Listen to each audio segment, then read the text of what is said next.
And one day they got caught in a flash flood, and they were camping on an island in the river, which then flooded. Oh, man. But they luckily threw everything in the kayaks and tied the kayaks to the trees, and then climbed up trees themselves. Oh, I got and you. sat in the trees all night. And then in the morning, as the water came down, they were able to get back in the kayaks and head downriver. And they ended up joining the search for themselves for like an hour before they realized they were searching for themselves. Nice. So kind of funny. That's awesome. So he's getting there kind of late, around 8:30, and he set up camp. And he cooks a steak and hangs some clothes to dry and settled in for the night. At around 1 or 2 a.m., he's awakened by something clearly sniffing outside of his tent.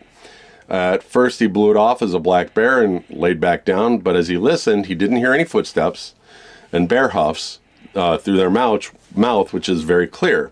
So I thought maybe coyotes or coy wolves in the Adirondacks. And he's like, I love them and I know them very well, and they all make noises and travel in family units and are pretty easy for me to decipher. So I know something is a bit off with this, so I sit up and turn my headlamp on and grab a flashlight. I open the tent, get out, and start to focus. It's a full moon, but the landscape at this location is well wooded and tight along a swamp/marsh and small mountain. It's not a good area, and there are no hiking trails there. I get out of the tent. About 30 feet away, I see a figure of a man standing around 5'10" to 6 feet tall. Slender and looked as though small amount of moonlight reflected off him, making him look like he had almost white outline. I was tired and just got up, so who knows. Anyway, this was very odd, extremely hard to get out here without a kayak or canoe. No motors are allowed on the lake, and the DEC has a regional office here. So I yell to the guy, and he starts just walking to the forest.